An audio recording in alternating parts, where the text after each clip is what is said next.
Welcome to James' Left 4 Dead level in the making. This video is part of project submission for my game level design class, but I thought I'd go ahead and put it out here on the internet for the whole world to see and enjoy, so let's get to it. Map is unplayable, yes I know, no nav mesh, I'll get to that later. Got a couple cheap props here in my starting area, some nice light.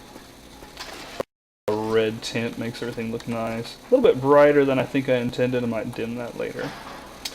Coming out into the hallway, you see the other cells in the what I'm calling the holding cell area.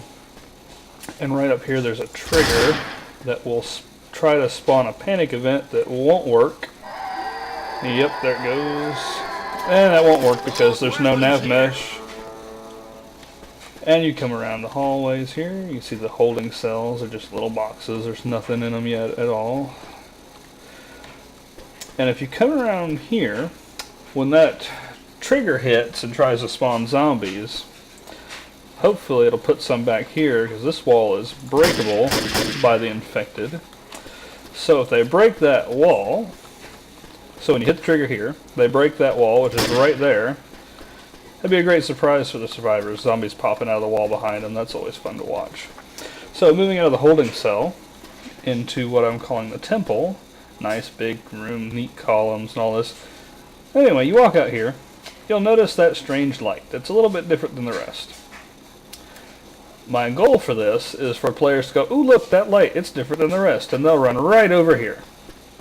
And they hit about here, and they'll hit a trigger, which will spawn a tank behind this wall.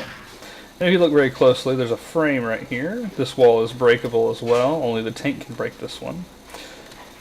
So that's a nice fun trap. I always love that in the games. You walk over, ooh look, that's neat and shiny. Oh, what's that? Oh my god, I'm gonna die. That's fun. I love that. I think other people hate it, but I think it's great. And if you wander around here, if the player happens to come over this way, this wall is also breakable by the infected. There will be another attempt at spawning a panic event right here with a trigger, but that has yet to be fully developed. And as you can see, I have the same sort of red glow lighting in here. Looks really great in this nice circle. And I don't know what's up with that black square. It doesn't look like that in the Hammer editor, and I can't figure out why it's there. So, that'll be on the fix list. And I have a dead body because, you know, nice and gory. That's fun. Anyway, moving through the temple area, you'll come to this area, the stairwell, which is way darker than I intended it to be. I'm going to fix that. And moving up the stairs, there's a nice little closet here. I think that's called a rescue closet, where the other survivors can respawn if they get killed. I think they call that a rescue closet. These lights are all wrong. I'm not sure why they're wrong, but they're way wrong. Way too bright, too white. But anyway, moving up the stairwell, we come to the hospital basement. Yes, we're going upstairs to the basement. That's confusing, but there you have it. I have not textured this, obviously, and I have some nice disembodied lights just to show it off. But as you can see, I've got some nice hallways going on.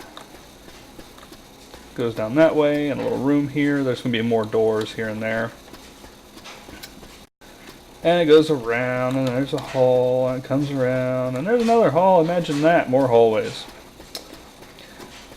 What is going to happen in this area is I'm going to have barricades and other obstacles placed, maybe some fire going on, that was going to force the player to move and snake their way all the way around, and end up going through every room and every corridor, snaking their way through all this business.